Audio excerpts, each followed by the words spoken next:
AP Singh थू तेरी जिंदगी ऊपर, आंटी सीमा के चाहने वाले थू थू थू, जो लोग ये कहते हैं कि ऑडियो क्लिप फेक है उनके ऊपर थू थू, लानत उन लोगों की जिंदगी के ऊपर। अस्सलाम वालेकुम दोस्तों, जैसा कि आप जानते हैं राशिद बाबा जी, उम्मीद हो कि सारे बहन भाई खैरियत से होंगे। दोस्तों आपकी खिदमत में हाजिर है नई अपडेट के साथ। दोस्तों बड़ी खबर, बड़ा खुलासा। दोस्तों गुजारिश है जो चैनल पर नया चैनल को सब्सक्राइब जरूर कर दीजिएगा, वीडियो को लाइक करना ना भूलिएगा। सीमा तेरे चाहने वाले को ऊपर थू, एपी सिंह तेरे ऊपर थू।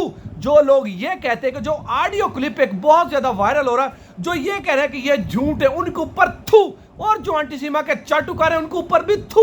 लानते बेशुमार बेशुमार। दोस्तों इसी तरह हम लानते डालते रहेंगे।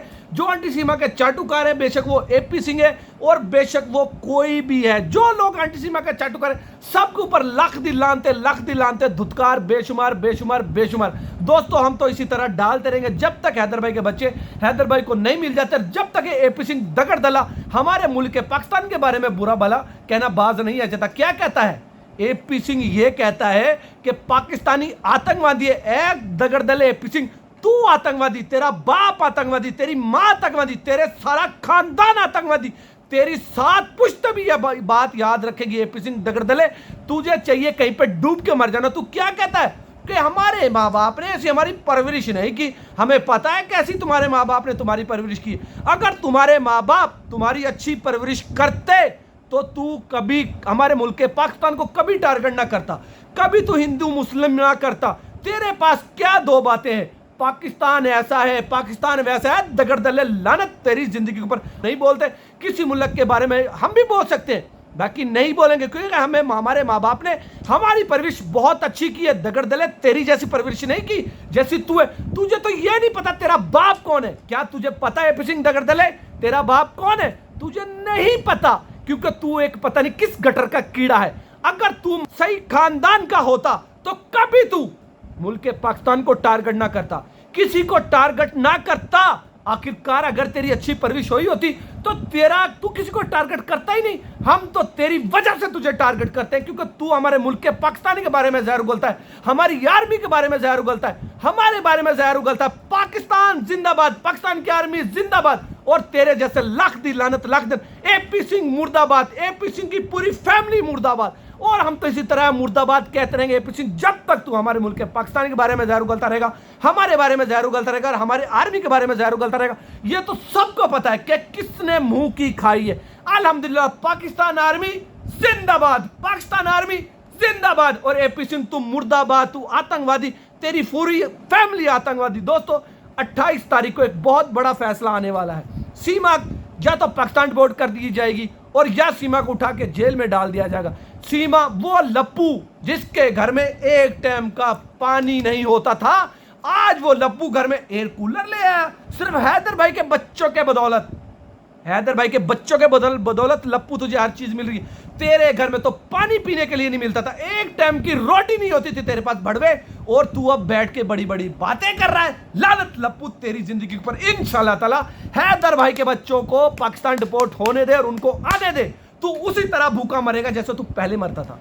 तुझे कोई चीज नहीं मिलती थी, तेरे घर में कभी हांडी नहीं पकती थी, और आज तेरे घर में वन सी वनी चीजें पक रही हैं। लानत लप्पू तेरी जिंदगी पर। हैदर भाई हम आपके साथ खड़े और खड़े रहेंगे इंशाल्लाह ताला जब तक आपके बच्चे आप तक नहीं पहुंच जाते। और इन चाटुकारों को, जो सीमा के चाटुकार हैं, जो एपी सिंह के चाटुकार, उनको इसी तरह एक्सपोज करते रहेंगे जब तक हैदर भाई के बच्चे हैदर भाई को नहीं मिल जाते। हमारी आर्मी के बारे में ये लोग बुरा भला कहना बाज नहीं आ जाते, हमारे मुल्क के पाकिस्तान के बारे में कहना बुरा भला कहना बाज नहीं आ जाता। इन लोगों को हम इस तरह मंजी का इनकी इसी तरह बैंड बजाते रहेंगे। दोस्तों जो 28 तारीख को बहुत बड़ी अपडेट आने वाली है, दोस्तों जो आप ये अपडेट सुने। दोस्तों सीमा हैदर केस के हवाले से एक बहुत बड़ी अपडेट मैं आप लोगों को देने जा रहा हूं, बल्कि 2 खबरें मैं आपको देने जा रहा हूं कि सीमा का अब होने क्या जा रहा है। एक तो है कोर्ट के हवाले से और दूसरा है एपी सिंह दगड़ दल्ले के हवाले से। कोर्ट के हवाले से जो बड़ी खबर है वो 28 तारीख को मुबैना तौर पे हमारे पास जो ख़बरें आई हैं, 1-2 वकील हैं, उन्होंने एक सुप्रीम कोर्ट में एक एप्लीकेशन लिख के दी थी जिसमें उन्होंने मौक़िफ़ ये अपनाया था कि सीमा हैदर, जब मोदी जी ने तमाम पाकिस्तानियों को निकल जाने का ऑर्डर दे दिया है तो फिर सीमा हैदर किस बिहाफ पे यहाँ पे रह रही है पाकिस्तान में, कि पाकिस्तानी सीमा हैदर तो किस तरीके से यहाँ रह रही है, इसको निकाल कर बाहर फेंका जाए। एक तो ये बड़ी जो है डेवलपमेंट थी और इसके ऊपर 28 तारीख को एक कोर्ट में तारीख लगने वाली है। पहले भी 2 तारीखें लगी जिन पे सीमा हैदर तो नहीं गई, लेकिन जिन लोगों ने ये एप्लीकेशन दी थी वो लोग वहाँ प्रॉपर जो है हाज़िरी लगवाते रहे, अपीयर होते रहे, और अब उनको 28 तारीख को बड़ा फ़ैसला होने जा रहा है। दूसरी तरफ अगर बात की जाए, ये सीमा हैदर वही है जो वहाँ बैठकर वहाँ के लोगों को गालियाँ देती है, अपमानित करती है, बुरा भला बोलती है और धड़ल्ले से जिगरे से कहती है कि मुझे यहाँ पे कोई मेरा बाल भी नहीं उखाड़ सकता, मैं मोदी जी की शरण में हूँ, मैं योगी जी की शरण में हूँ। ये इस तरह की बातें कहती हुई नज़र आ रही है। दोस्तों, कहीं ना कहीं जब ये सीमा बार बार इतने कॉन्फिडेंस के साथ ये चीज़ें बोलती है कि मुझे मोदी जी की शरण है, मुझे योगी जी की शरण है और मेरा कोई बाल भी नहीं बिगाड़ सकता, पुलिस कर्मचारी इसकी सिक्योरिटी करते हुए नज़र आते हैं, इसकी चाटुकीरी करते हुए नज़र आते हैं, तो कहीं ना कहीं ये लगता है कि सीमा को वाकई ही कोई बड़ी सपोर्ट हासिल है। अभी कुछ दिन पहले सीमा की एक ऑडियो रिलीज़ हुई है जिसमें इसने पहलगाम अटैक के बारे में बताया है कि वो योगी आदित्यनाथ ने करवाया है और मुझे वहाँ पे बुलाया गया था, मैं भी गई थी और सचिन भी गया था योगी आदित्यनाथ के पास और मोदी जी के पास, और इसने वो एक्सेप्ट किया है उस ऑडियो के क्लिप के अंदर। और देखिए, आप लोग जो लोग मानना चाहते हैं वो मानिए, जो नहीं मानना चाहते वो मत मानिए, हमें कोई लेना देना नहीं। हम बार बार आप लोगों को पिछले 2 साल से ये बोल रहे हैं कि सीमा हैदर जो है वो गैर कानूनी तरीके से आई है, तो इसको ऐसे आज़ाद ना घूमने दिया जाए, इसको बल्कि कड़ी से कड़ी सज़ा दी जाए। लेकिन वहाँ पर कोई सुन ही नहीं रहा। जो लोग वीज़ा लेकर गए थे लीगल, उनके वीज़े रद्द करके उन लोगों को निकाल के बाहर कर दिया, लेकिन जो इनलीगल तरीके से गए हैं वहाँ पे उनको सपोर्ट मिल रहा है। ये एक दोहरा मयार नहीं नज़र आ रहा, या क्या आंखों पे पट्टी बांध के रखी हुई है हुकूमत ने, इदारों ने। बहरहाल दोस्तों, सीमा ने जो मोदी जी पे, योगी जी पे अभी आरोप लगाए हैं, और अभी ये हो सकता है ये सच भी हो सकते हैं, क्योंकि सीमा ने बहुत दफ़ा कहा कि मैं योगी आदित्यनाथ की शरण में हूँ, मैं मोदी की शरण में हूँ, तो मेरा कोई कुछ नहीं बिगाड़ सकता। तो फिर जाहिर बात है वो सीमा, और जो लोग ये कहते थे सीमा झूठ नहीं बोलती, ख़ास तौर पे AP सिंह और उसके चाटुकार, तो वो इस बात पर भी यकीन कर लेना, जो ये कह रही थी कि मैं मोदी जी की शरण में हूँ, योगी जी की शरण में हूँ, इन्होंने यहाँ पर पहलगाम में अटैक इन्होंने करवाया है, वो सारी चीज़ें वो भी एक्सेप्ट कर लो ना तुम लोग, क्यों नहीं करते।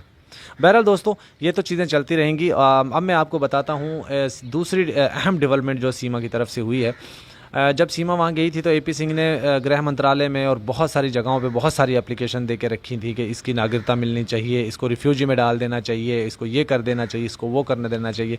तो सीमा के लिए इसने बहुत ज़्यादा मेहनत की, भाग दौड़ की, और हर उस प्लेटफॉर्म पर गया जहाँ पर वो जा सकता था। तो एक बात मैं आप लोगों को और बता दूँ कि सीमा हैदर, जब AP सिंह ने इतनी जगहों पे एप्लीकेशन दी, तो सीमा के साथ ही इसकी एप्लीकेशन एक और दे दी थी AP सिंह ने रिफ्यूजी की, कि ये रिफ्यूजी है, पाकिस्तानी रिफ्यूजी है और पनाह मांगती है, ये वहाँ पे पीड़ित थी, वहाँ पे परेशान थी और इसको वहाँ पे जान का ख़तरा था क्योंकि इसने धर्म परिवर्तन कर लिया था। तो इस तरह की एक एप्लीकेशन तैयार करके AP सिंह ने बहुत सारी जगहों पे दे रखी है। और अब हमारे पास जो खबरें आ रही हैं उनके मुताबिक तो यही लगता है कि सीमा को या तो डिपोर्ट किया जाएगा, 28 तारीख को देखते हैं क्या फ़ैसला आता है कोर्ट की तरफ से, और इसको डिपोर्ट किया जाता है, इसको जेल में डाला जाता है या इसको वहीं पे रखा जाएगा, ये भी खुलकर सामने आ जाएगा 28 तारीख को।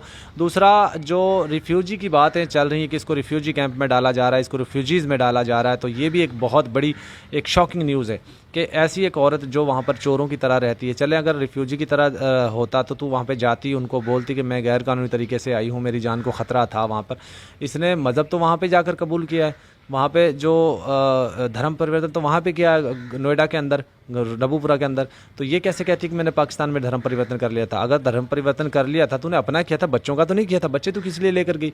बहरहाल दोस्तों, इतनी ज़बरदस्त अपडेट्स हैं कि अब कुछ भी हो सकता है। अगर इसको रिफ्यूजी में डाल दिया जाता है तो फिर मैं कुछ नहीं कह सकता, क्योंकि अगर हिंदुस्तान में ऐसे लोगों को रिफ्यूजी में डाल दिया जाता है और ऐसे लोगों को प्रोटेक्शन मिलती है तो फिर कोई भी किसी भी कंट्री से आ सकता है, फिर सबको एक जैसा ट्रीटमेंट होना चाहिए।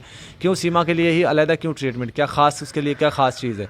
बहरहाल दोस्तों, बहुत सारी चीज़ें खुलकर सामने आ जाएंगी, चंद दिन और इंतज़ार कीजिए। सीमा हैदर जो है वो 28 तारीख को कोर्ट में पेशी है सुप्रीम कोर्ट के अंदर, देखते हैं वहाँ से क्या अपडेट आती है और इसके हवाले से जो रिफ्यूजी के हवाले से क्या अपडेट आती है। वीडियो को दोस्तों यहाँ एंड करते हैं। अल्लाह हाफ़िज़।